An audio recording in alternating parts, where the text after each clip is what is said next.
Hai, anda sedang menyaksikan Bisnes Alternatif bersama dengan saya, hos anda Nurul Hana Ismail.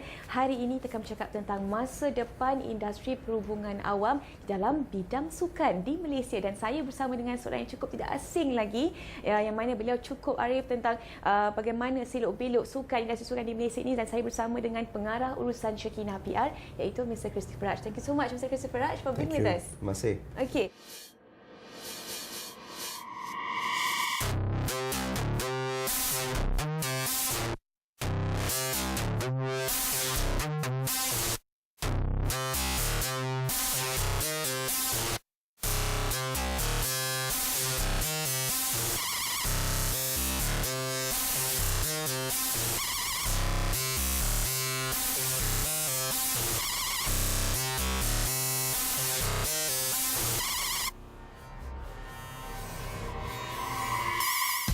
The advancement of this public relations, especially in sports in Malaysia. Okay. First and foremost, to a certain extent, sports PR, I would say, is still at a growing stage. You know, even though some of the pioneers who started this business, as far as I know, including your company, yeah, we've been around for the last 5 years. Right.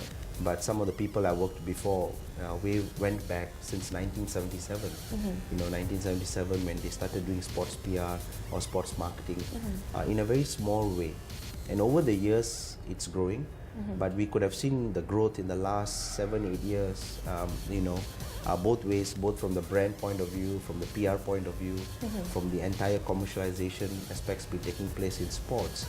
And as we are probably aware, you know, sukan industry or sports industry is really being driven now.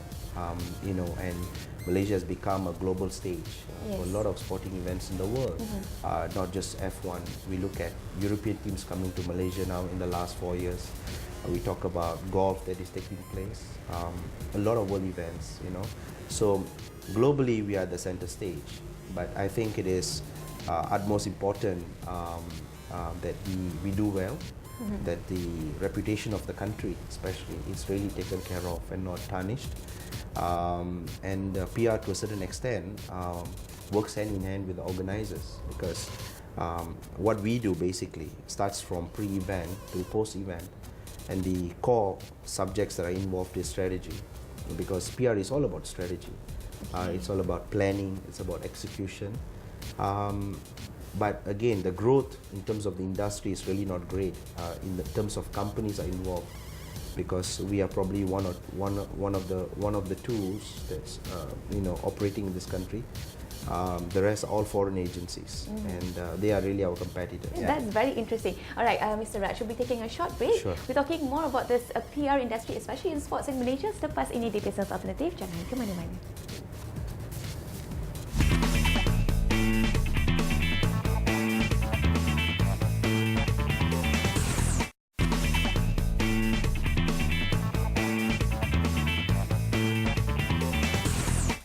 Bertemu kembali di Bisnes Alternatif. Saya bersama dengan Christopher Raj, seorang CEO Shekinah PR, yang mana kita bercakap tentang masa depan serta industri perhubungan awam, terutama dalam bidang sukan di Malaysia.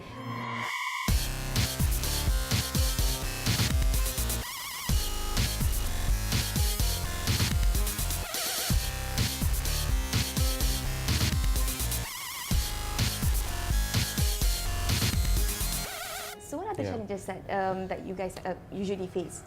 I think for us it is always about, you know, I make it a point, and I always tell my staff and my consultants, we always do the very best that we can.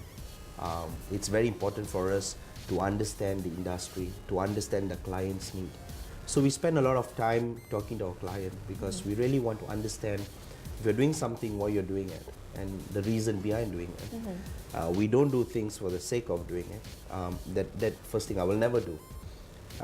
We are not in for a short-term partnership, that's for sure. Okay. A lot of clients who are still with us worked with us for the last 6-7 years. I see. And that's because we are very relationship-driven. Relationship is very important. And that's one of the key components in PR. It is just not about the dollars and cents. You know, I always tell people, tomorrow if you terminate our services, when I see you by the roadside, we should at least have a cup of coffee. Yes. So I'm very relationship driven. We are very driven in terms of media relationship, which is one, and that's one of our forte. We are very media relationship friendly. We are not, I would say, assing to the media people in this country. Sorry if I ask this question. Sure. I may sound a bit naive, but who are your clients? Do you look for your clients, or the clients look for you?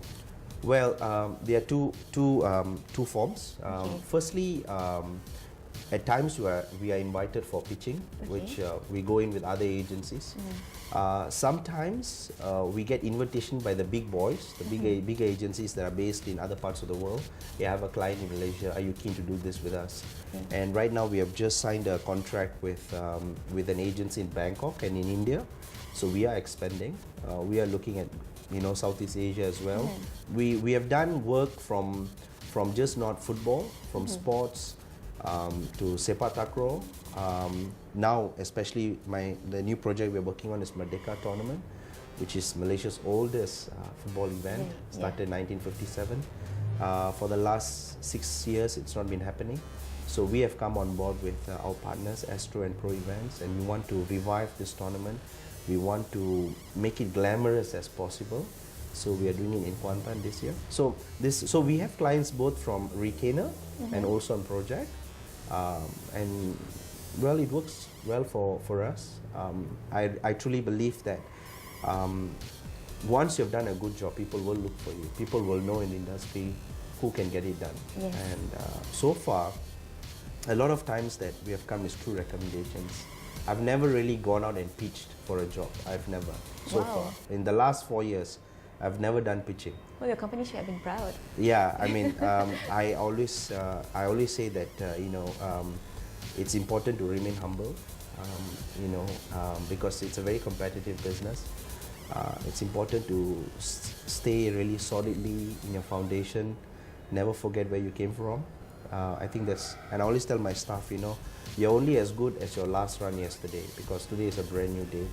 And someone's very close to me once told me the same thing. Yeah, it's actually a quote from all journalists lah.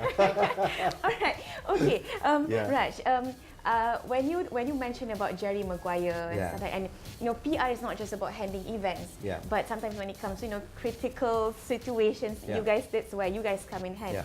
Do you guys have ever encountered such events where you guys have to, and to what extent is your intervention? In all my years, 15 years in the industry, I've never come across a 100% perfect event. You could have done 98%, you could have done 99.9%, but there is no such thing as 100%. Even in the World Cup, people make mistakes. Even in a world concert, mistake takes place. Even if it's a small 0.1, it is still a mistake, or an error, people might say. So we really, every event, like when we're doing the Chelsea tour, we had a crisis plan in place in case something were to happen. Let's say certain media quarters were not happy about certain things. How do we approach it?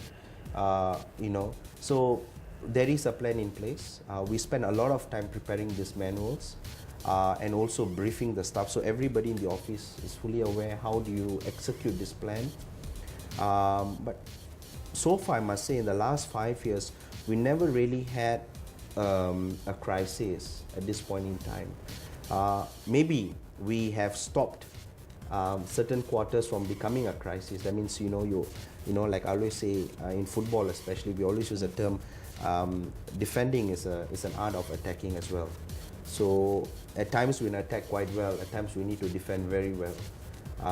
So I guess those times we have defended quite well, and instead of moving to getting a goal scored.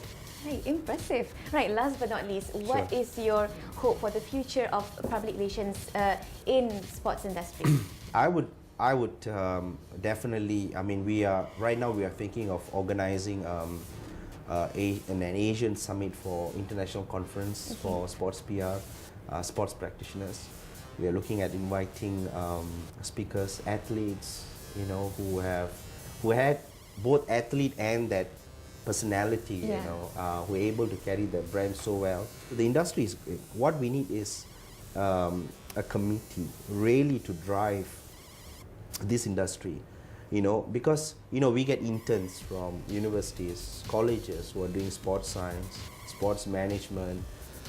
Every year I get 5-6 interns coming through the system, And I'm happy to train them. I'm happy to share with them.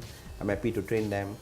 But we need to create a platform for these students, especially because what do you do next? Yeah. So so we are in discussion with relevant parties, trying to create a platform to use these people and give them the necessary exposure and try to get them a relevant job, in the industry that you're practicing. Belas dari itu saja masa yang kita ada di Bisnes Alternatif. Sebelum saya akhir kata, kita lihat dalam berikut ini.